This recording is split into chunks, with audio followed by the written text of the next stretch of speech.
Hello everyone, hello, welcome. Hello Wizard, Monty, Mia, Adonis, Lanka, Porky, Neo, the usual people. Hello. Welcome to tonight's stream.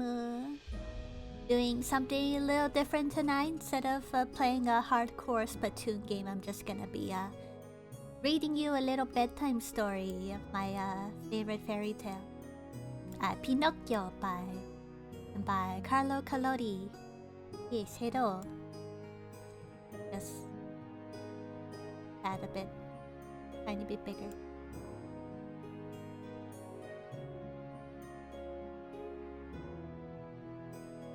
Yes, so if you're having trouble sleeping, look no further. I have a nice warm fireplace and have little Pinocchio in the corner with this little sippy cup. So get cozy, get your little blankie. We move this a little bit. There we go. So we're gonna be cozy, and also I'm very excited to read this because it's my favorite story, not just because it's Pinocchio. But after being introduced to the source material, I've gotten a lot more respect for it. Because there's a lot of things that happen that are not present in the Disney version. Yes, surprisingly. Head pat, give me a second to find that. So, hetopato, yatta! Yay, hetopato. I guess this is kind of like my visual novel stream minus the visual. I know I should finish playing Umineko, but one day I will. Is this the original Pinocchio? Yes. The original Pinocchio is much darker and much weirder. A lot of people talk about the original, but only the part where Pinocchio squishes the cricket. But there's more to it than that, surprisingly. So you're gonna learn that through me. You're a boy now. You're a toy now. You're a boy now. You're a toy now. You're a boy now. You're a squid now. Also, I have some new emotes, mostly for people who sub or donate bits. Yeah, I have that little vibrating bunny emote, very cute, very kawaii. Okay. So the cricket became food. I ate him. Oh no. Was he crunchy? Was he grape flavor? Also, if I don't know if anyone else has read the story. It's pretty short, so I probably maybe I'll finish this book like in around 2 streams at most. Because it's not very long, but at the same time I don't want to finish it in one setting either. So we'll see how it goes. Oh, hello, Nim. Hi, welcome to the stream. Don't worry, you can lurk all you want, I don't mind. I'm mostly not gonna do much today other than just reading a book. But yeah, hopefully you guys will enjoy it as much as I did reading this. Very interesting. So, anyway, without further ado, get yourself some snackies and get cozy. And also, I hope the audio is okay. Yeah, it's very much lurkable stream. Yeah, hopefully audio is okay. I put some background music. Get cozy. Audio 10 out of 10. Good. That's all I want to hear. I'll try not to make this stream too long because I know if I read too much, my voice is gonna get poopy later on. So yeah. Anyway, let's get started. There was once upon a time a king, my little readers will shout together. No, children, you make a mistake. Once upon a time, there was a piece of wood. It was not the best, but just a common piece of wood. Sure as is used in stoves and fireplaces to kindle the fire and warm the rooms in winter. How it happened, I cannot tell. But the fact is that one fine day, this piece of wood just happened to be there in the shop of an old carpenter whose real name was Mr. Antonio. But everyone called him Mr. Cherry because the tip of his nose was always red and shiny as a ripe cherry. As soon as Mr. Cherry noticed this piece of wood, he was delighted. He rubbed his hands together joyfully and said, This has come to an exact the right moment. It is just what I needed to make a leg for my little table. Ah, are you surprised that this story does not start off with Geppetto? Not yet, at least. Then, without hesitating a moment, he took this sharp axe to strip off the bark and the rough part of the wood. But just as he raised the axe for the first blow, he stopped with his arm in the air, for he had heard a very tiny begging him gently, "Don't strike me too hard." You can imagine old Mr. Cherry's surprise. He looked round the room to see where the tiny voice had come from, but he saw nobody. He looked under the bench, nobody. He looked under the cupboard, which was always shut. There was nobody. He looked in the basket of chips and sawdust, no one. He opened the door and looked out to the street, no one. Was that to be done? I see, he said at last, laughing and scratching his wig. I must have been imagining that tiny voice. Now let's work. He raised his axe again, and down it went to the piece of wood. Oh, you heard me, complained the same tiny voice. This time Mr. Cherry was stuck on all his heat. His eyes stood out of his head, his mouth was wide open, and his tongue hung out of his chin as you see some fountain mask. I wonder if he was doing the ahiago thing. Mr. Cherry was always merry as he drank very. Yes. Also, I forgot to mention, this novel Pinocchio is very famous in Italy. In fact, it's the most translated storybook ever, as far as I'm told. So, there's various copies out there that exist, more so than any other fairy tale. So, if anything, this is a very legendary Italian fairy tale. Anywho, as soon as he could speak, he said, trembling and stuttering with fright, "But where did that tiny voice come from that cried, 'Oh, there's not a living soul here. It is possible that this piece of wood has learned to cry and complain like a baby. I can't believe it. This piece of wood, just look at it. It's nothing but a piece of firewood, like all the others. When you put on the fire, it will make a kettle boil. Well then, is someone hidden inside it? If there is, so much the worse of him. I will attend to him." And he took the poor piece of wood in both hands and without mercy started to beat it against the wall. Then he stopped and listened to hear if any tiny voice were complaining this time. He waited 2 minutes, nothing. 5 minutes, nothing. 10 minutes, and still nothing. "Now I understand," he exclaimed, laughing and pulling his wig.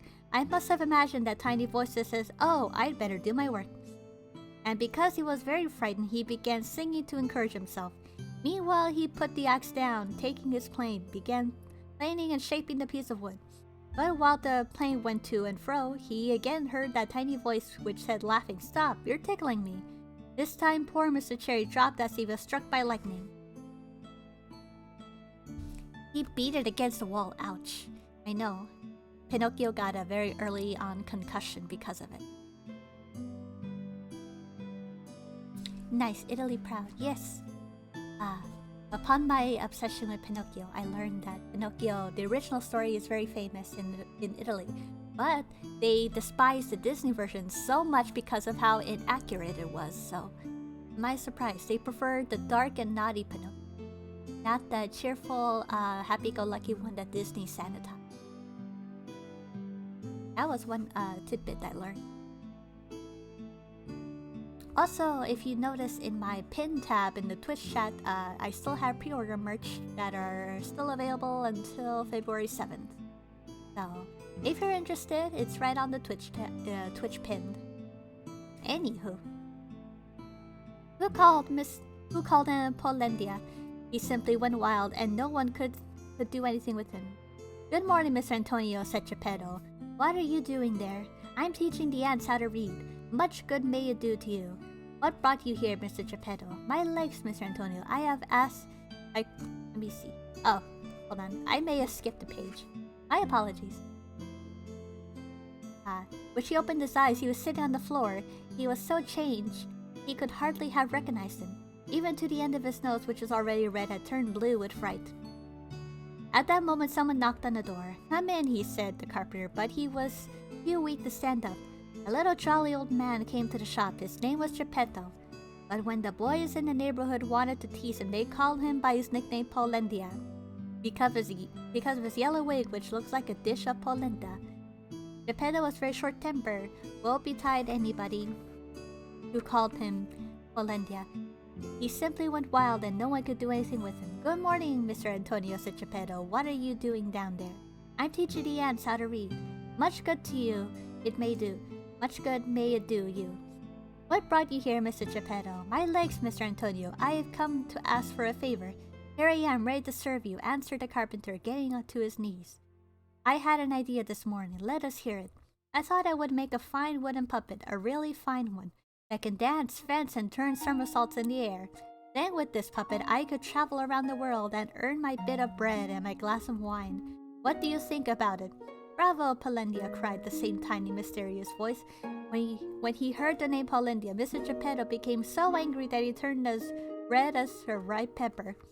He turned to the carpenter and said in a fury, Why do you annoy me? Who was annoying you? You called me Polendia. No, I didn't. Oh, perhaps I did, but I said it that it was you. No. Yes, no, yes, and they grew more and more excited from words that came to blow. They seized with one another's wigs snatched.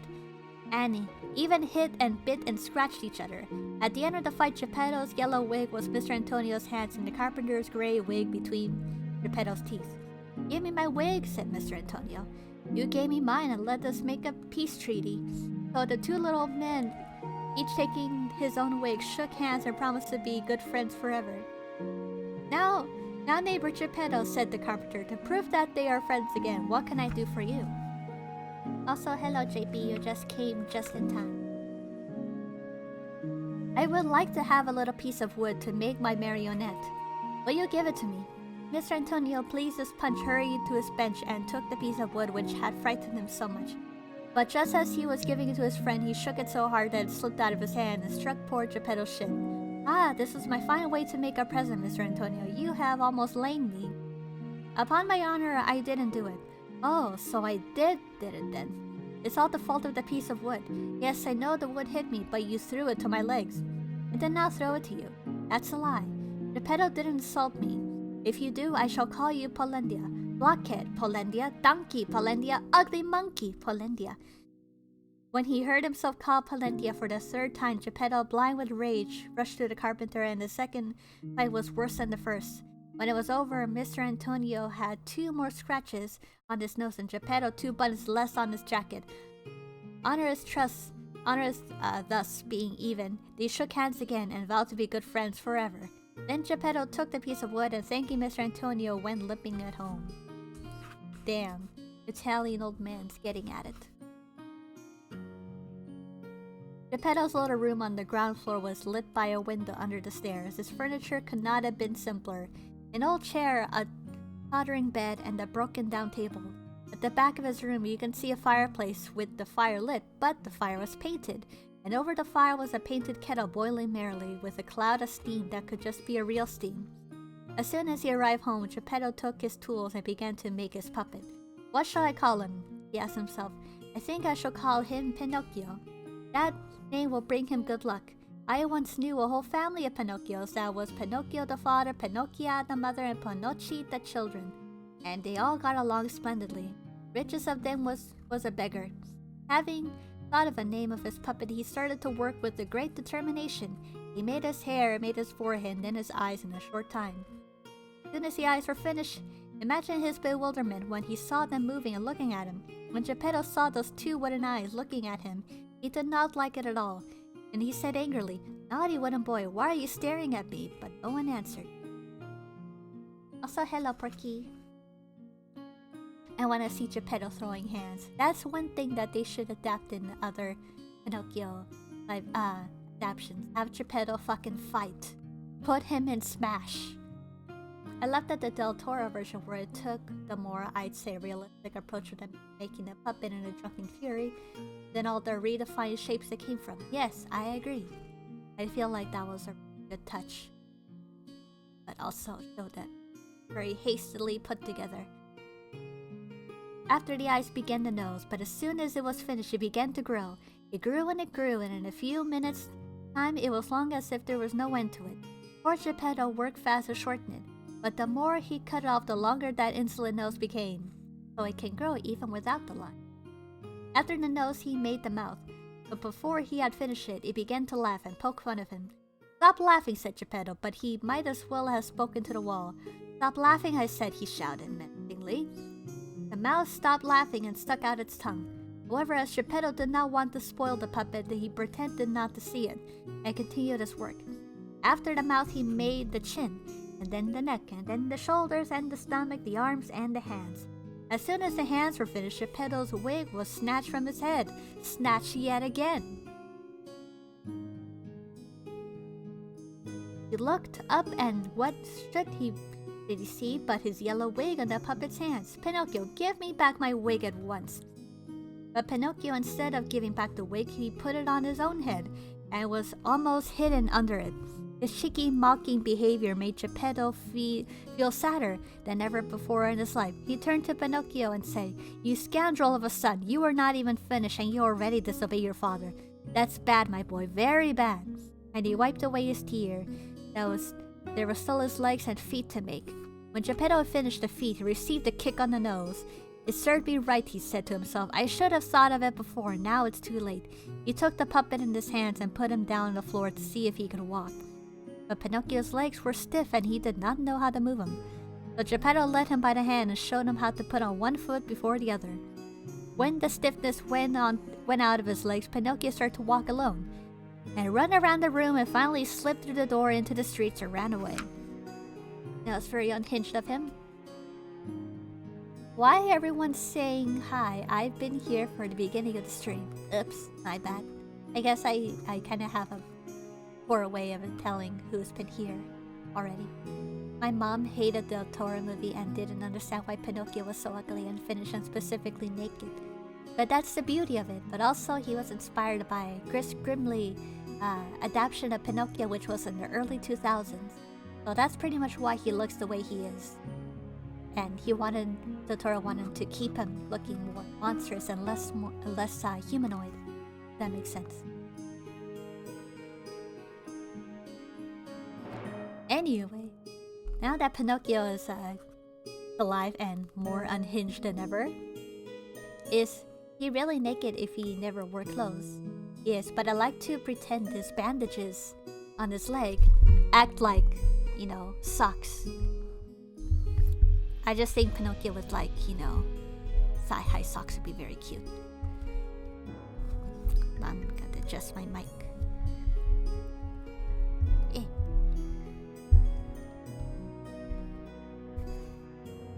Just give me 1 second, just got to adjust the mic as it kept falling.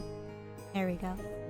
Unhinged Pinocchio is best Pinocchio. It's the most accurate Pinocchio if he's super unhinged, Anyway, poor old Geppetto ran after him as quickly as he could, but he did not catch him. For the little rascal jumped like a rabbit and his wooden feet clattered on the pavement, making so much noise as 20 pairs of wooden shoes. Catch him, cried Geppetto. But when the people saw that the wooden puppet running as fast as a racehorse, they looked at him in amazement, and then laughed and laughed and laughed until their sides were aching. At last, by some lucky chance, a policeman came, and when he heard the clatter, he thought somebody's horse had run away from his master. So he courageously stood in the midway of the street and with his legs apart in order to stop it and prevent any more trouble. From far away, Pinocchio saw the policeman barricading the street, and he decided to run between his legs, but he failed dismally. The policeman, without moving from his place, picked him up by his nose and ridiculously long nose that seemed made out of purpose to be caught by the policeman, and returned him to Geppetto, who wanted to pull his ears to punish him for his naughtiness. Imagine what he felt when he could not find any ears. And do you know why? Because he had made them in such a hurry that he had forgotten his ears. So he took him by the nape of his neck, and they could walk away, he said, shaking his head menacingly. "You just come home and I'll settle your account when we get there." At this threatening remark, Pinocchio threw himself down on the ground and refused to walk. A crowd of idle and inquisitive people gathered around him. Some say one thing, some say the other. The poor puppet, they said of him, is right not wanting to go home. Who knows how horrible that bad Geppetto might beat him? And others added with evil tongues, "Geppetto seems to be such a good man, but is a perfect tyrant with children. We leave that poor marionette in his hands and he may tear him to pieces. In short, so much was said and done that the policeman let Pinocchio go and decided to take poor Geppetto to prison. He could not for the time being say anything on his own defense, but he cried like a calf, and as they walked towards the prison he whimpered, "Wretched son, and to think that I worked so hard to make such a fine puppet. And serve me right, I ought to have known what would happen. What happened afterwards is almost too much to believe, and I shall tell you in the following chapters." Yeah. Bet you didn't see that coming. Geppetto would go to prison because they say like, oh, he's being too abusive to Pinocchio, but it's the other way around. Well, I must tell you, children, that while poor Geppetto was led to prison through no fault of his own, that rascal Pinocchio, left alone, ran home across the field as quickly as possible. In his hurry, he jumped over the high banks, thorn hedges, and ditches full of water like a kid or a young hare running around from the hunters. When he arrived home, he found the door ajar. Pushing it open, he went in and locked it securely after him. Then he threw himself down on the ground with a great sigh of relief. Yeah, that is crazy.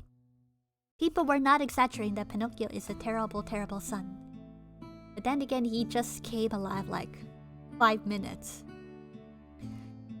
But the relief did not last long, for he heard someone in the room calling, "Cree, cree, cree." "Who is calling me?" said Pinocchio, frightened. "It is I." Pinocchio turned and saw a big cricket creeping on the wall. "Tell me, cricket, who are you?" "I am the talking cricket, and I live in this room 100 years or more. But now this is my room, and you are oblige me by going away at once, without even turning around." "I shall not leave," replied the cricket, "until I have told you a great truth." "Well then, tell me, and be quick about it." "Woe to those boys who revolt against their parents and run away from home. They will never do any good in this world, and sooner or later they will repent bitterly. Sing away, cricket, just as long as you please, but as for me, tomorrow at sunrise I am going to leave, for if I stay here the same will happen to me as happened to many other boys. I shall be sent to school, one way or the other, by love or by force. I shall be made to study. You poor fool, don't you know that if you spend your time like that, you will grow up to be a great donkey, and everyone will make fun of you. Be quiet, you good-for-nothing croaking cricket," shouted Pinocchio. But the cricket, who was patient and a philosopher too, instead of being offended by such impertinence, continued in the same tone. "But if you don't like to go to school, why don't you learn a trade, so that you may at least earn your bread honestly?" "Do you want me to tell you something?" answered Pinocchio, beginning to lose his patience. "Of all the trades in the world, there's only one really attracts me. And what might that be? To eat, drink, sleep, and amuse myself, and lead a vagabond life from morning to night." "Let me tell you," said the cricket, as calm as ever, "that those who follow the trade finish nearly always in a hospital or in prison. Be careful, you cricket of ill omen. If you make me angry, woe betide you. Poor Pinocchio, I am really sorry for you." "Why are you sorry for me?" "Because you are a puppet, and that is worse, you have a wooden head." At these last words, Pinocchio lost his temper, and seizing a mallet from the bench, threw it at the cricket. Perhaps he did not mean to hit him, but unfortunately the mallet struck him right on the head. The poor cricket had scarcely time to cry, "Cree, cree, cree," and there was stretched out stiff and flattened against the wall. Damn. And also that was a bit of foreshadowing, if you caught one of the donkey remarks. Damn, right between the eyes. Yeah, it do be like that. Pinocchio truly is unhinged. It was growing dark, and Pinocchio remembered that he had eaten nothing all day. That was a painful feeling in the stomach that closely resembled appetite. With boys, appetite grows fast. In fact, after a few minutes, his appetite began to hunger, and in no time he was as hungry as a wolf. His hunger was unbearable. Poor Pinocchio hurried to the fireplace where the kettle was boiling and put on the hand to lift the lid and see what was in it. But the kettle was only painted on the wall. Much to his dismay. Imagine his disappointment. His nose, which was already too long, grew 3 inches longer. He ran about the room, searched in every cupboard and every possible place for little bread, even dry bread. He would have been grateful for a crust or even a bone left by a dog or a fish bone or a cherry stone. In short of anything he could chew, but he would find nothing. Nothing Just absolutely nothing. He kept growing hungry every moment, yet he could do nothing but yawn. He yawned so tremendously that his mouth reached his ears, and after yawn he spattered and he felt as if he hadn't any stomach left. At last, in despair, he began to cry, saying the talking cricket was right. I did nothing to revolt against my father and run away from home. It was my father. He was here now. I shouldn't be dying of yawning or hunger is a dreadful illness. Suddenly, in a rubbish heap, he noticed something white and round that looked like an egg. In less than no time, he grabbed it and it was really an egg. He described its joy would be impossible. He can only imagine it. He feared he might be dreaming. He turned the egg from one hand to the other and patted it and kissed it and said, Now I shall cook it. Shall I make an omelette? No, it would be better to poach it. But perhaps it would be more tastier if I fried it in a pan, or something I did just boil it in the shelf. No, the quickest way to be poach it. I am just dying to eat it. Without further ado, he had stewing pan over a bazaar of red charcoal. Instead of oil or butter, he put some water in it and the eggshell and held it in the pan that contents might drop into it. But instead of the yolk and the white and the egg, a little chicken flew out and making a polite curtsy and say gaily, 1,000 thanks, Master Pinocchio, for having spared time the trouble of breaking the shell. Take care of yourself and give my love to the folks at home. I hope to see you again. So much for the food. How did Pinocchio know how to cook? I don't know. How did Pinocchio learn how to do anything? Is the question. You know? This Pinocchio is causing mischief and will get his just desserts. Yeah, I mean, if anything, Pinocchio is more so like any fairy tale, just a cautionary tale to not be a jackass towards your parents, you know? Yeah. It's the source material, so it's not child-friendly. Exactly. People assume it is, but, you know. There are more fairy tales more fucked up than this one, I can assure you.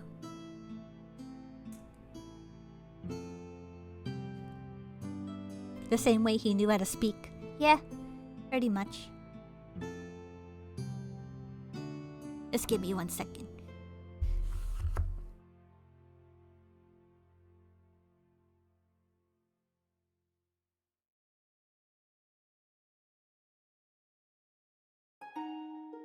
Yeah, Cinderella's low-key fucked up. Yeah. I mean, so is Sleeping Beauty. That's pretty fucked up as well.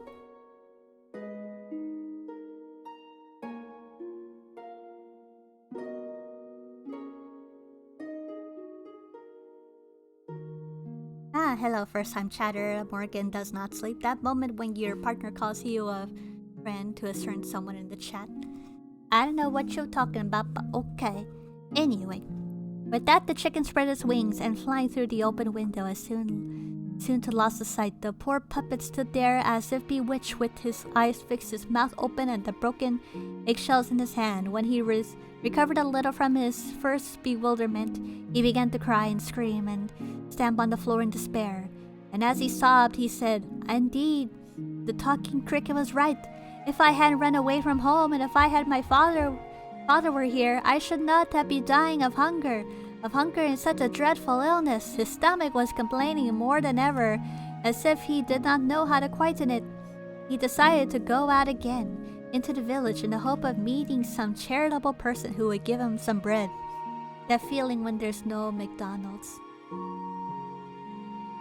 Man, 1800s Italy is rough. Who wrote this book? I assume it was Grimm Brothers. No, it's Carlo Collodi. Or at least that's his pen name. He was an Italian author. McDonald's is expensive misery. Hey, in this era, it would probably be before inflation. $1 cheeseburger can give you a long way, okay? It was windy, cold night. The thunder was fierce, and the lightning as violent as through the sky was on fire. A bitter wind whistled angrily, raising clouds of dust and making the trees tremble and groan. Pinocchio was frightened of thunder, but he was still more hungry than frightened, so he opened the door and ran as fast as he could to the village, which he soon reached, panting with his tongue hanging out like a hunting dog. But all of the dark and quiet, the shops were closed. Oh, Morgan does not sleep is my BF or one of my partners. I should call him as such. Oh, okay. Okay. Thanks for clearing that up. Doors and windows shut, but there was not even a dog in the street. It seemed the village is dead. However, Pinocchio, driven by hunger and despair, gave a very long pearl at the doorbell. One of the house saying to himself, "This will bring somebody out." And indeed, a little old man with a nightcap at his head came out the window and shouted angrily, "What do you want at this hour? Will you be so kind as to give me some bread?" "Wait, I'll be back at once," said the old man, believing that he had to do with one of those street urchins who amuse themselves at night by ringing doorbells and rousing good people who are sleeping peacefully. In half a minute, his window opened, and the same voice called Pinocchio, "Stand under the window and hold out your hand." Pinocchio held out his hand, and a great kettle of water poured down on him, drenching him from head to toe, as if he had been a pot of dry geraniums, or whatever that is. He went home and wet as a rag and exhausted with fatigue and hunger. He had no strength to stand, so he sat down and put his wet, muddy feet on the braziers full of burning coal. Then he fell asleep, and while he was asleep, his feet were wooden caught on fire and slowly burned away to cinders. Pinocchio slept and snored as though his feet belonged to someone else. At last, at daybreak, he was awakened by someone rapping on the door. I wish $1 was still 10 MXN. Yeah. Yeah. I wish inflation didn't happen. "Who is it?" he called, yawning and rubbing his eyes. "It is I," answered a voice, and it was the voice of Geppetto. Poor Pinocchio's eyes were still half closed, as if he had not noticed that his feet were burned off. Thus, when he heard his father's voice, he tumbled down on a stool to run and open the door, but after staggering a couple of times, he fell his full length onto the floor, making a noise as if a whole bag of wooden ladles falling to the 5th story. "Open the door," cried Geppetto from the street. "I can't, Daddy," answered the marionette, crying and rolling over and over the floor. "Why not?" "Because someone has eaten my feet." "And who has eaten them?" "The cat," said Pinocchio, seeing the cat who was just then playing with old shavings with his forepaws. "Open the door, I tell you," Geppetto cried again, "and if you don't, I'll give you the cat o' 9 tails when I get in. Believe me, I can't stand up. Oh, poor me, poor me. I shall have to walk on the knees on the rest of my life." Geppetto, thinking that all his complaints was just another of Pinocchio's tricks, decided to end it for good. He climbed up the walls and got into the windows. At first he was angry and scolded him, but that was when he saw his own Pinocchio lying on the floor, and really without his feet, his anger vanished. He took him in his arms and kissed and caressed him, spoke many affectionate words with his tears on his cheek. He said, sobbing, "My dear little Pinocchio, how did you burn your feet?" "I do not know, Daddy, but believe me, it has been a horrid night. I shall never forget it as long as I live. It thundered and lightning, and I was very hungry, and the talking cricket says, 'Serves you right to have been wicked, and you deserve it.' And I said, 'Be careful, cricket,' and he said, 'You are a puppet, you are a wooden head,' and I threw the hammer at him, and he died. But it is his fault, for I didn't want to kill him. At the proof of that is that I put the pan on the brazier and the chicken flew away, and I said, 'Goodbye, I shall see you again. Give me my love to your folks.' And I got more and more hungry. And for that the reason little old man with the nightcap opened the window and said, 'Stand under the window and hold up your hat.' And a little kettle full of water on my head, and it wasn't that graceful to ask for a bit of bread, is it? I ran back home as quick as I could, and because I was so hungry, I put my feet on the brazier to dry them. And then you came home, and I felt that my feet were burnt off. And I'm still so hungry that I have no more feet. Ah!" All poor Pinocchio began to cry and scream so loudly that he could have been heard 5 miles away. Geppetto only understood that one thing of all his jumble of words, that Pinocchio was dying of hunger. He took 3 pears out of his pocket and said, giving it to them, "These 3 pears for my breakfast, but I willingly give them to you. Eat them, and you may do your good. If you want me to eat them, kindly peel them for me." "Peel them for you?" cried Geppetto, astonished. "I would never have thought of that, my lad. That you were so refined and fastidious. That's too bad. We should get used to from childhood to eating anything and liking it, for one never knows what might happen in the curious world." "It's all very well," retorted Pinocchio, "but I will never eat fruit that isn't peeled. I can't stand skins." What a bratty little puppet. So that patient, kind Geppetto took a knife and peeled the 3 pears, putting all of the peelings in the corner of the table. When Pinocchio had eaten the first pear in 2 mouthfuls, he was about to throw away the core, but Geppetto stopped him. "Don't throw it away, there might be some use for it." "Can you imagine? I shall never eat the core," cried Pinocchio, turning on him in a rage. "Who knows? This is a curious world," replied Geppetto calmly. So the 3 cores, instead of being thrown out of the window, were placed on the corner of the table together with the parings. When he had eaten or rather devoured the 3 pears, Pinocchio yawned and then began to whimper. "I'm still hungry. But my son, I have nothing more to give you. Nothing at all. Only the peelings and the core you left." "All right," said Pinocchio. "If there's really nothing left, I might as well eat the peelings." "All right." And he began promptly. At first he made faces, but one after the other he quickly ate all the peelings and then the cores. And when he had eaten everything, he is a very good daddy indeed. Clapped his stomach and said cheerfully, "Now I feel better. You see, Geppetto was right when I said you should not be refined and fastidious about your food, my dear boy. We never know what might happen to us. This is a curious world." As soon as the Marionetto satisfied his hunger, he began to cry and grumble because he wanted new feet. But Geppetto, in order to punish him for all this naughtiness, let him cry and complain for half a day. Then he said, "Why should I make you new feet? So that you may escape from my home again." "I promise," said the Marionette, sobbing, "that from now on I'll be good." "All children, when they want something, they tell the same story," replied Geppetto. Also, hello, Mythos. "I promise to go to school and study and do my best as a good boy should. All children, when they want something, they say the same thing. But I'm not like other children. I'm better than all of them, and I always tell the truth. I promise you, Daddy, that I shall learn a trade and be the staff and comfort your old age." Geppetto tried to look very severe, but his eyes were full of tears and his heart was full of sadness. But he saw his poor Pinocchio in such a dreadful state. He did not say another word, but taking his tools and 2 little pieces of seasoned wood, he set to work as hard as he could. In less than half an hour, the feet were ready. 2 well-shaped, nimble, swift little feet that might have been carved by a great artist. Then Geppetto said to Pinocchio, "Shut your eyes and go to sleep." Pinocchio shut his eyes to pretend to be asleep. But while he did so, Geppetto, with some glue melted in these eggshells, fastened his feet in place. And he did so neatly that no one could have seen that they were joined together. As soon as Pinocchio discovered they had feet again, he jumped down from the table. When he was lying, he began to gamble and dance around the room, nearly mad with joy. "Now, to prove that you are grateful, as I am," said Pinocchio to his father, "I want to go to school at once." "What a good boy! But if I'm going to school, I must have clothes," Geppetto said, who was poor and had not a farthing in his pocket. But Pinocchio in a suit out of flowered paper and a pair of shoes out of bark from a tree and a cap out of bread. Pinocchio ran to look at himself in the basin of water, and he so pleased with himself that he said that as he stuttered about, "I look exactly like a gentleman." "Yes, indeed," answered Geppetto, "but remember, it is not fine clothes that make a gentleman, but clean clothes." Yeah, that cap is made of bread. It's usually different in many adaptations. Usually it's like cloth, but I never actually seen a Pinocchio wearing his hat actually is made of bread.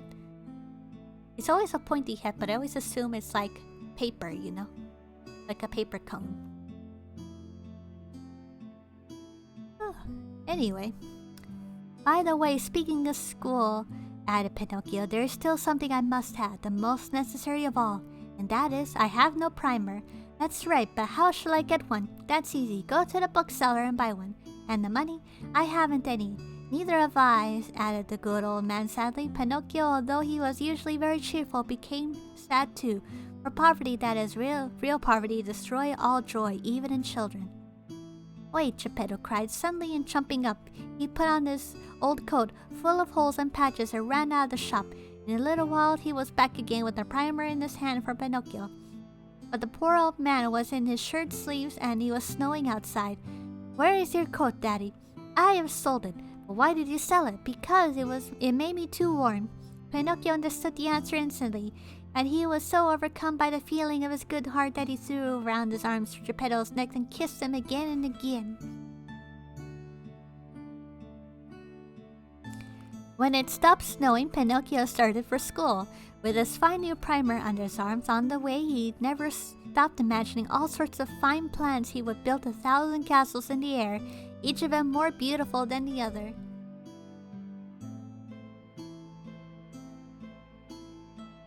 Geppetto's trying his best. He puts too much faith into his son, who's misbehaving all the time. He began to say to himself, "At school today I shall learn to read in no time. Tomorrow I shall learn to write. And the day after tomorrow I shall learn all those figures. Then I shall be clever enough to earn lots of money. And then my first money I shall buy my father the nicest new cloth coat. The white cloth. I shall be made of gold and silver and diamond buttons. That poor old man really deserves it. For that I should learn man. For that I should be a learned man. He sold his coat to buy me a book in this cold weather too. Only fathers can make such sacrifices." While he was saying his more and more excitedly, he thought he heard music in the distance that sounded like violin drums. He stopped and listened. The sound came from the end of the streets and crossed one each led to the school at the end of the village near the sea. What can the music be? What a pity I have to go to school. Otherwise, he hesitated, deciding whether to go to school or listen to the files.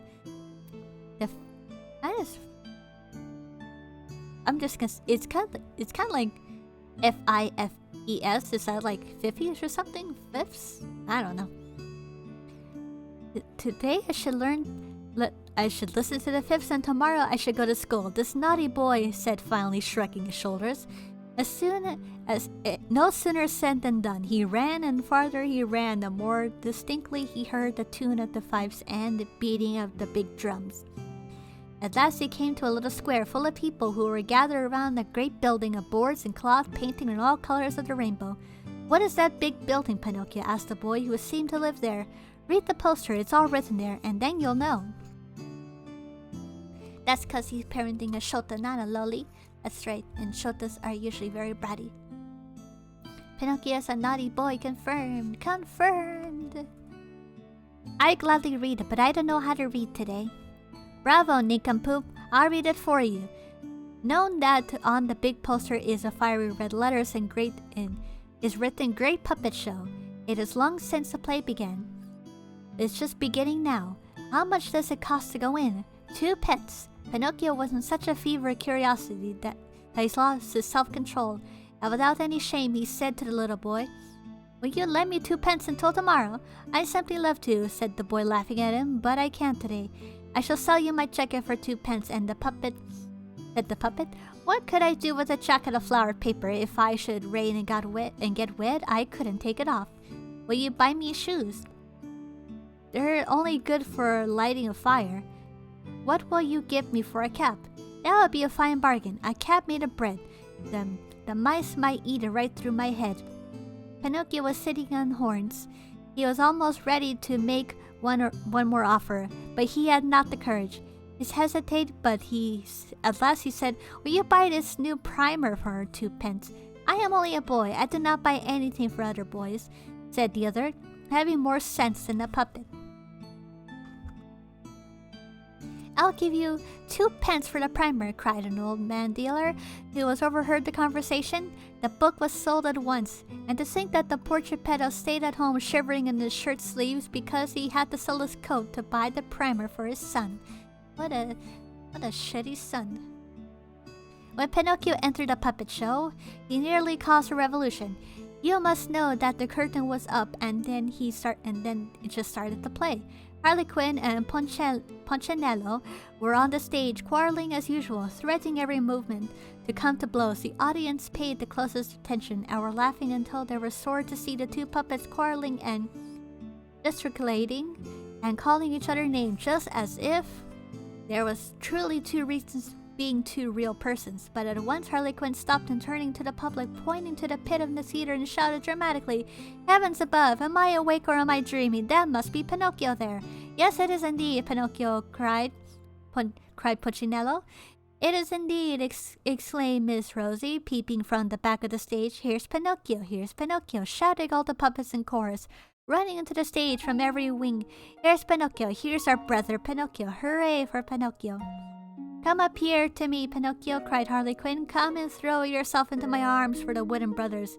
At this affectionate invitation, Pinocchio had one jump from the back of the pit in the front seat, another jump, and he landed in the head of the orchestra leader.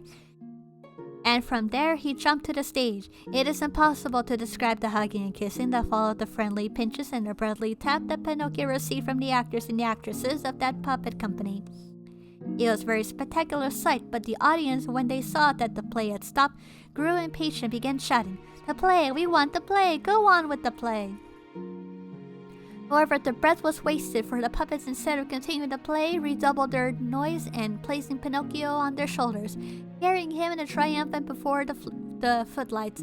Suddenly the showman appeared. He was very tall and so ugly that he frightened anyone to look at him. His beard was black as ink, and it was so long that he reached the ground. Believe me, he stepped on it, and as if he walked, his mouth like a big as an oven. His eyes were like two burning red lanterns, and he was constantly cackling a great whip made of serpents and foxtails twisted together. It is Ramboli. When the showman appeared and unexpectedly, everybody was speechless. No one breathed. You could have heard a fly in the air. Even the poor puppets, male and female, trembled on so many levels. "Why have you come here to disturb my theater?" he asked Pinocchio in this voice that looked like a spook of a bad cold in the head. "Believe me, your honor, it was not my fault. Not another word. We shall settle our accountants tonight." As soon as the show was over, the showman went into the kitchen, where the whole sheep, which was preparing for his supper, was roasting on a slowly turning spit. When he saw that there was not enough wood to finish roasting it, he called Harley Quinn and Punchinello and said, "Bring me in Pinocchio. He will find them hanging out on the nail. He is made out of nice dry wood, and I'm sure he will make a good fire for my roast." At first, Harley Quinn and Punchinello hesitated, but when the showman glanced at them menacingly, they obeyed. In a few moments, they returned to the kitchen carrying Pinocchio, who was wiggling out like an eel of water, and shouted desperately, "Oh, Daddy, Daddy, save me! I don't want to die! I don't want to die!" Fire Eater, for that of the showman's name, looked like a horrid man who could no doubt about it, particularly about his black beard hanging down like an apron covering his chest and legs. Yet at heart he was really not so bad. When he saw poor Pinocchio struggling and crying, "I don't want to die, I don't want to die," he felt sorry for him, and although he tried not to, he could have at least helped and sneezed violently. Harley Quinn, who had been sad and downhearted and looked like a weeping willow when he read that sneeze, become cheerful and bending towards Pinocchio, whispered, "Good news, brother. The showman has sneezed. There was a sign that he is pitying you. You are saved. For you must know that whilst other men weep or at least pretend to wipe their eyes, when they pity somebody, whenever Fire Eater really pitied anyone, he would have a habit of sneezing." After the showman had sneezed, he continued speaking and gruffly and shouted at Pinocchio, "Can't you stop crying? It gives me the nasty feeling in my stomach. I feel such a pain in that. Achoo, achoo." And this time he sneezed twice. "God bless you," said Pinocchio. "Thank you. And the Fire Eater and the mother, are they alive?" asked Fire Eater. "My father is, but I never knew my mother. Who knows how sorry your old father would be if I threw you in the fire? Poor old man, I pity him. Achoo, achoo." And he sneezed 3 times. "Bless you," cried Pinocchio. "Thank you. But on the other hand, you must have been sorry for me too, because as you can see, I haven't had enough wood to finish roasting my mutton. And believe me, you certainly would have been very useful, but now I have spared you, and I must not complain. Instead of you, I shall burn some puppet of my company under the spit. Come on, Gardement." Two wooden gendarmes appeared immediately at his command. They're very tall, very thin, and they wore helmets and carried down swords in his hands. The showman ordered them hoarsely, "Take them, Harley Quinn, bind them strongly and throw them into the fire. My mutton must be well roasted." Imagine poor Harley Quinn. He was so frightened at his legs being bent under him as he fell on his face. At this heartbreaking sight, Pinocchio knelt down at the showman's feet and weeping and shouts with tears the whole length of his whole beard when he pleaded, "Have mercy, Sir Fire Eater. There have no sirs here, replied Showman sternly. Have mercy, caviar. There are no caviars here. Have mercy, Commander. There are no commanders here. Have mercy, Your Excellency. When he heard himself called Your Excellency, the showman smiled with his lips and suddenly growing kinder and calmer. As Pinocchio, well, what can I do for you? I implore you to pardon poor Harlequin. It cannot be done as I pardon you. I must put him on the fire, for my mutton shall not be well roasted. In that case, cried Pinocchio, rising and throw away his cap and bread. In the case, I know my duty. Forward. Gendarmes,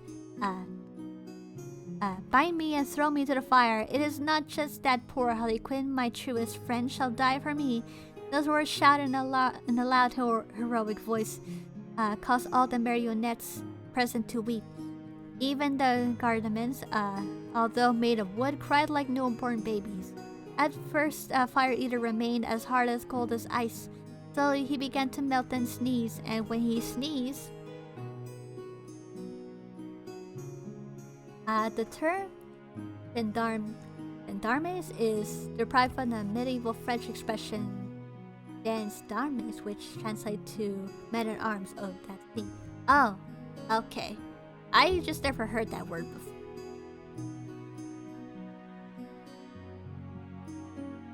Granted, it's been like, I think since 2019 since I read this book. Oh, it's been a hot minute. At 5 times he opened his arm affectionately to Pinocchio, saying, "You are a good boy. Bravo boy. Come here and give me a kiss." Pinocchio ran quickly and climbing up the showman's beard like a squirrel, giving him a loud kiss on the tip of his nose. "And is my life spared?" asked poor Harlequin in a trembling voice that could hardly be heard. "Your life is spared," replied Fire Eater. Then he added, shaking his head, "Very well then. This evening I must eat my mutton half done, but another time woe to him who..."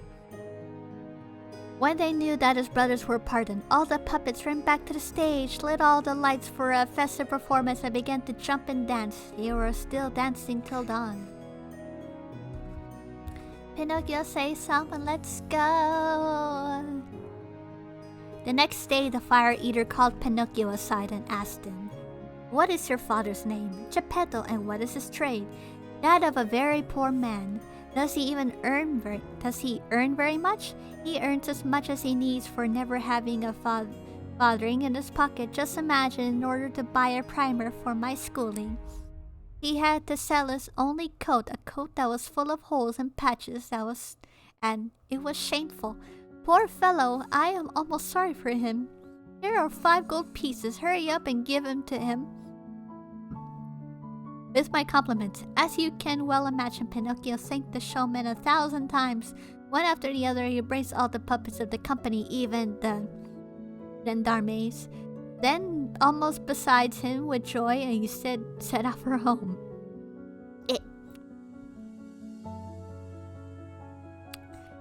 Where was I? But before he'd gone far, he met a fox who was lame in one foot, and a cat who was blind in both eyes. Getting along as best as he could, like good companies in misfortune, the fox who was lame was leaning on the cat, and the cat who was blind was guided by the fox. "Good morning, Pinocchio," said the fox, approaching politely. "How do you know my name?" asked the puppet. "I know your father well. Where did you see him?" "I saw him yesterday at the gate of your house." "And what was he doing?" "He was in his shirt sleeves and trembling with cold. Poor daddy, but never mind, from now on he will shiver no more." "Why not?" "Because I am now a rich man." "You a rich man?" said the fox, and they began to laugh rudely and scornfully. The cat laughed too, but to hide it, she stroked her whiskers with her forepaws. "There's nothing to laugh at," cried Pinocchio angrily. "I'm really sorry if I saw what's your appetite, but as you can see, if you understand such things, are 5 gold pieces," and he showed the money that the Fire Eater had given him.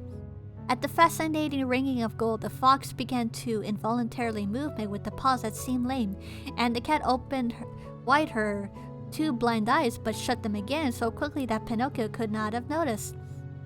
And now, asked the fox, what are you gonna do with the money? First of all, he answered the marionette, I shall buy a beautiful new coat for my father, a coat made of gold and silver with diamond buttons. And then I will buy myself a primer. For yourself, of course, for I meant to go to school and study hard. Look at me, said the fox. It is because of my foolish passion for study that I lost the use of my leg. And look at me, said the cat, because of my foolishness passion for study I lost the sight of both of my eyes. At that very moment, the white blackbird that was sitting on the hedge by the road sang its usual song and said, I said, I remember the Disney movie. In the puppet show there was some kind of puppet soldiers. Those are the gendarmes. Ah, that makes sense. I remember there being puppets kind of like those in the Russian segment, so I guess that makes sense. I guess that's a good little addition. And there is really more learning in this book. Yes, there's a lot going on in this book. Pinocchio, don't listen to the advice of evil companions. If you do, you'll regret it. Poor Blackbird, if only he had not said it. The cat with the great leap jumped upon him, and without giving him time to say "oh," swallowed him in a mouthful, and feathers and all. Having devoured him, she wiped her mouth shut and chained blindness as before. Poor Blackbird, said Pinocchio, why did you treat him so? I did it to give him a lesson. He will learn not to be meddlesome again when other people are talking. They had gone nearly halfway towards Pinocchio's home when the fox suddenly stopped and said, Would you like to double your fortune? What do you mean? Would you like to multiply those 5 miserable gold pieces into 100, 1,000, or 2,000? In modern day, the fox and cat would be crypto bros. Who wouldn't, but how? That's very easy, but instead of going home, you must come with us. And where are you going? We are going to Dupland. Pinocchio thought for a moment and said, resolutely, no, I'm not going. I'm nearly at home, and I want to go to my father who is waiting for me. Who knows how much he suffered because I didn't come home. I know I could have been a very bad boy, that the talking cricket was right when he said, disobedient children never do any good in the world. I have learned that in my experience, for I have suffered many misfortunes. And last night in the fire eater's house I was nearly, even to think about it makes me shiver. Well then, said the fox, so you really want to go home? Run along then, and so much worse of you, so much the worse of you, repeated the cat. Think well, Pinocchio, because you're losing a fortune. A fortune, repeated the cat. Your 5 gold pieces might become 2,000s in one day. 2,000s, repeated the cat. But how could they possibly become so many? Demanded Pinocchio, opening his mouth wide in astonishment. I'll explain it to you right now, said the fox. You must know that in Dupland there's a sacred field called the Field of Miracles. You dig a little hole in the field and you put it in, let's say, gold pieces. Then you cover it with earth and water from the spring, and 2 buckets of water, sprinkle 2 pinches of salt over it, and quietly to bed. During the night, the gold pieces will grow and blossom, and the next morning when you get up and go back to the field, what do you find? You find a marvelous tree, laden with many gold pieces as the ear of corn has grains of harvest time. Pinocchio doing something stupid? Nah. No. Little puppet with no brains wouldn't be so easily fooled, would he? Maybe. For a second there, I thought Pinocchio was going to do something stupid. Again. Suppose, said Pinocchio, more bewildered than ever, that I buried my 5 gold pieces in the field. How many should I find there the next morning? That's very easy to tell, replied the fox. It's a problem that you can't be solved on your fingers. Suppose every gold piece yields 500 gold pieces multiplied 500 by 5, and the next morning you'll find in your pockets 2,500 shining gold pieces. Oh, wonderful, shouted Pinocchio, dancing for joy. When I have collected these gold pieces, I shall keep 2,000 for myself, and I shall make a present to the other 500 to both of you. A present? To us? Exclaimed the fox, as if it offended.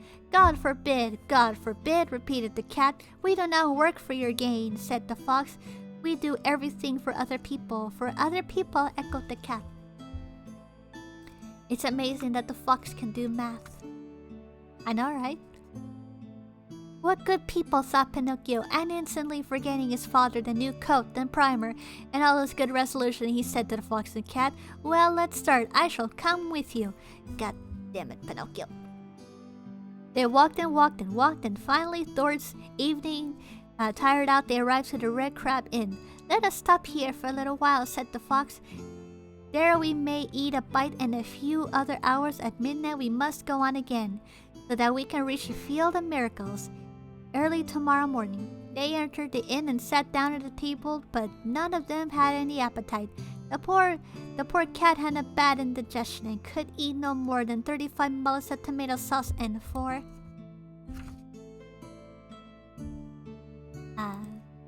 what did I say? Coming together always the best way for the wooden lad. I'm going to lose my marbles. Helping the tripe out the Parmesan cheese, and because she thought the tripe was not well seasoned, she asked 3 times for the butter and grated cheese.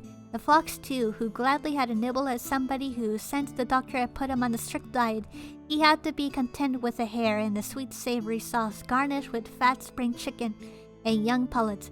After the hare, he ordered a special dish composed of patronage of rabbits, of lizards, and other tidbits, but he would not touch anything more. He said he was so disgusted at the sight of food that he could not eat another mouthful.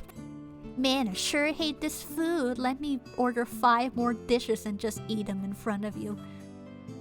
The one who ate the least of all was Pinocchio. He asked for some nuts and some bread, but he left them on his plate. The poor child's thoughts were so fixed on the Field of Miracles that he was suffering a mental indigestion of gold pieces. Then, when he did sup, the fox said to the host, "Give us 2 nice rooms, one for Pinocchio and the other for me and my friend. We shall take a little nap before our leave. Don't forget, at midnight we must continue our journey." Damn, food and a hotel room?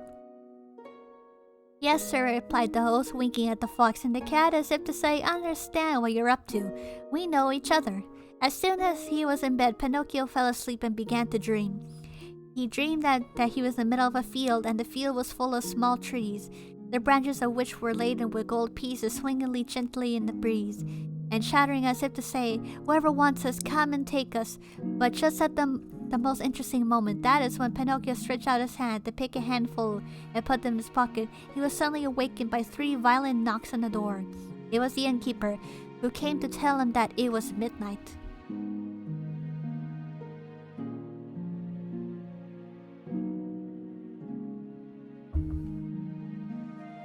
"Are my companions ready?" asked Pinocchio. "Ready? They left 2 hours ago." "Why are they such in a hurry?" "Because the cat received a message that her eldest son was very sick with chilblains and not expected to live." "Did they pay for our supper?" "What an idea! They were far too well mannered to offer such an insult to a gentleman like you. That's too bad. Such an insult would have been a great pleasure." And Pinocchio scratching his head, and then he inquired where did those good friends of mine say that they would wait for me in the Field of Miracles tomorrow morning at sunrise.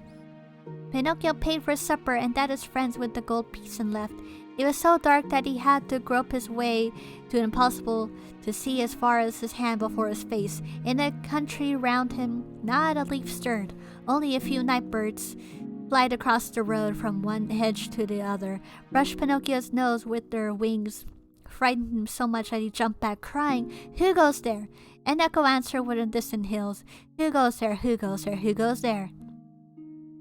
As he walked on, he saw a little creature in the trunk of a tree, which shone with the pale, faint light, a little night lamp with a china shade.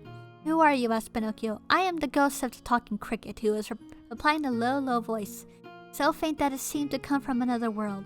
"What do you want from me?" said the marionette. "I want to give you some advice. Go home and carry those 4 gold pieces you have left for your poor father, who is weeping and longing for you. Tomorrow my father will be a rich gentleman, for those 4 gold pieces would have become 2,000. My poor boy, never trust people who promise to make you rich in a day. They're generally crazy swindlers. Listen to me and go back. No, on the contrary, I am going forward." It is very late. I'm going forward. The night is dark and I'm going forward. It's dangerous road. I'm going forward. Remember that children who do as they please want to have their own way. I'm sorry for you sooner or later. That's an old story. Good night, Cricket. Good night, Pinocchio. May heaven preserve you from the dangers and assassins.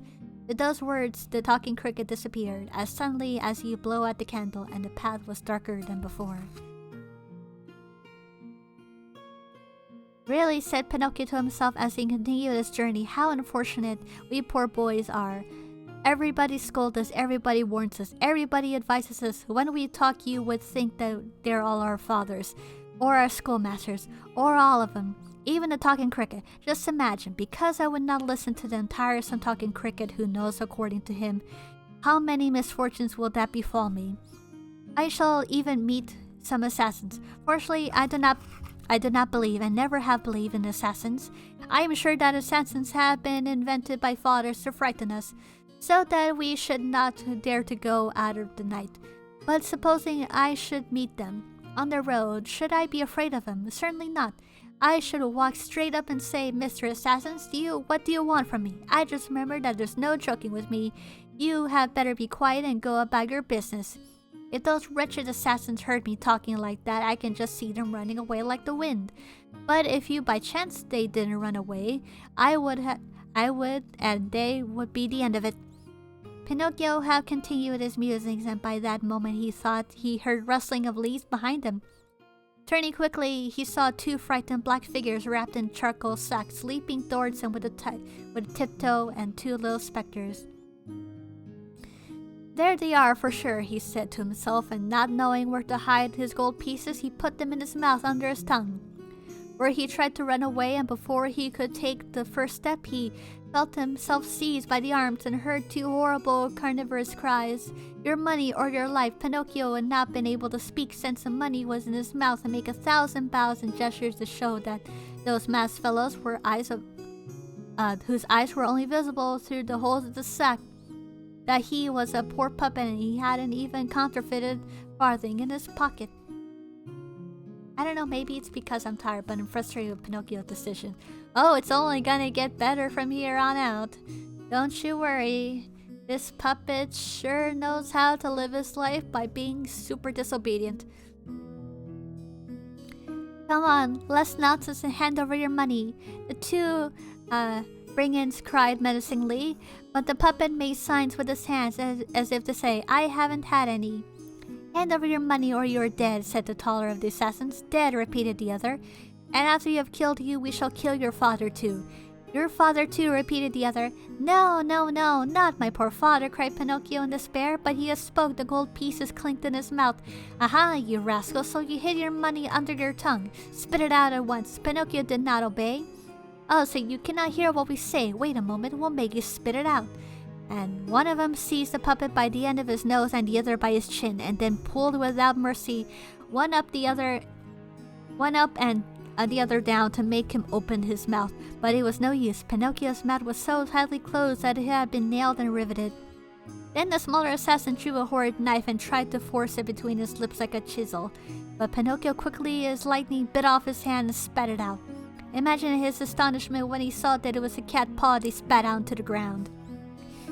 Encouraged by the first victory using his small nails, he freed himself from the assassins and jumping over the hedge by the roadside, fled across the country. The assassins ran after him like dogs after a hare.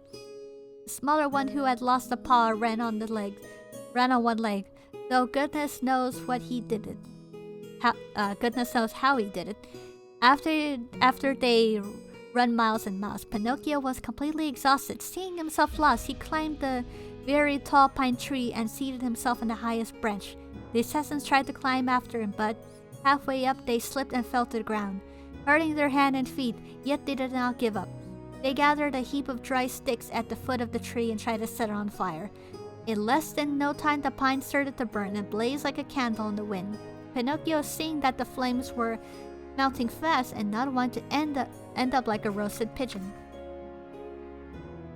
leaped down on the treetop and ran across the fields and vineyards. The assassins followed him, running close without seeming a bit tired. It was nearly daybreak and they were still running, when suddenly Pinocchio found that they barred with a wide, deep ditch full of dirty, coffee-colored water.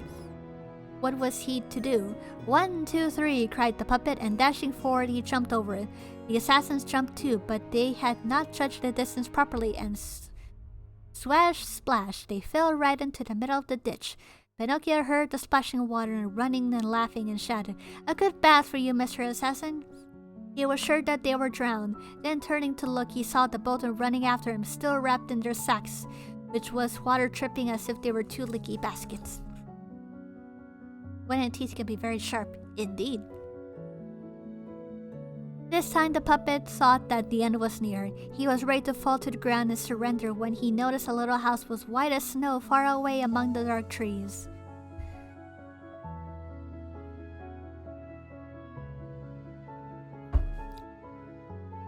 If I had enough breath to get to that house, perhaps I'd be safe, he told himself. Wasting no time, he ran through the wood and with the assassins on the track after a desperate race of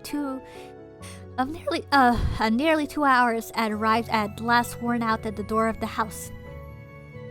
He knocked, but no one answered. He knocked again, louder, for he heard the footsteps of the assassins, but all was silent as before. Seeing that it was useless to knock, he began kicking the door and beating it with his head. At that, a lovely child opened the window. Her hair was blue, her face was white as wax. Her eyes were closed and her hands were crossed on her breast. Without moving her lips, she said in a very low voice that seemed to come from another world, "There is nobody in this house. They are all dead. But at least you should open the door and let me in," described Pinocchio, weeping and entrancing her. "I am dead too. Dead? Then what are you doing at the window? I am waiting for the briar to come and take me away." And she said that she disappeared and the window closed itself silently. "Oh, beautiful blue-haired child," cried Pinocchio, "open the door for pity's sake. Have mercy on the poor boy pursued by assassins." But before he could finish, he felt himself seized by the neck and heard those cruel, threatening voices. "This time you won't escape." The puppet, feeling that his end was near, began to tremble so violently that his joints of wood were clanking and the gold pieces under his tongue clicking together.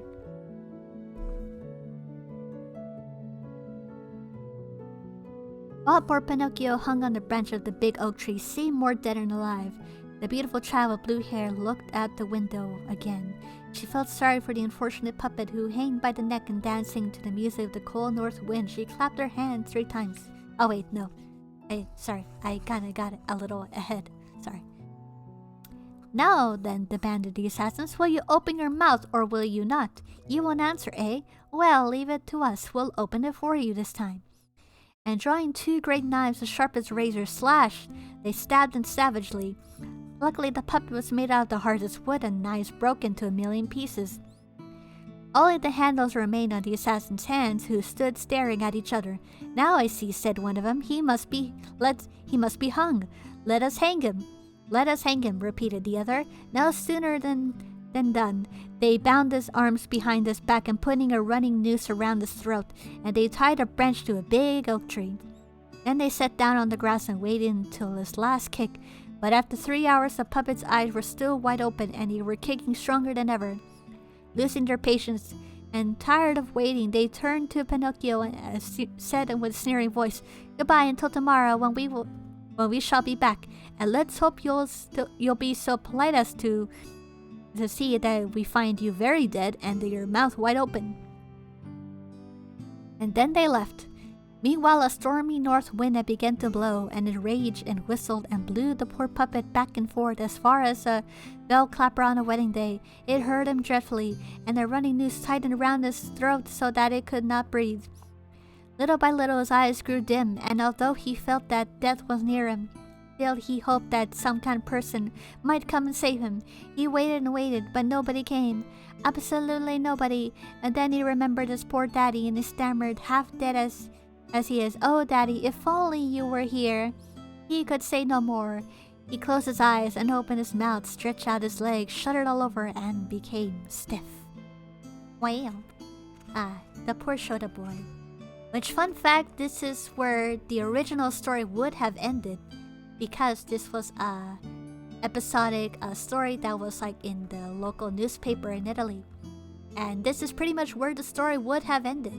Except Carla Collodi was encouraged by many people to continue the story, and I believe it would be appropriate if the story, or at least the stream, would end here, much like his original novel ended here. So, also, I need to give my voice a rest, so I'm not sure if we'll finish this in 2 streams, maybe 3 at most. But, yeah. I hope that you like the little taste of the original Pinocchio story. I tried my best to read aloud even though I'm not very skilled at reading aloud. I'm usually used to just reading to myself. Thanks for the story, Mommy Misery.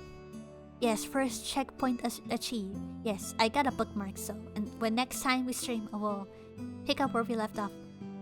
Great story, Misery. Thank you for reading. It was so comfy. Yes, I tried my best. Even though I stumble my words a bit, I still made it through regardless. Thank you everyone for coming by to see me read you a little bedtime story Pinocchio. Can't wait to rewatch this on YouTube. Yes, sure. This will be on YouTube. Don't worry. The VODs are always gonna be saved on YouTube. See you all next time. Thanks for coming. Yes, this is I guess a shorter stream than my usual 2-hour stream. Thank you, Comfy Stream Mystery. Yes, thank you everyone for coming. Be sure to stick around next time and follow my VOD, my YouTube VOD, a Misery, Princess Misery VTuber, or I don't know, is it Misery VTuber? Either way, I got links in Moobot. So yeah, be sure to stop by next time. I'll see you all in a little while. Bye bye.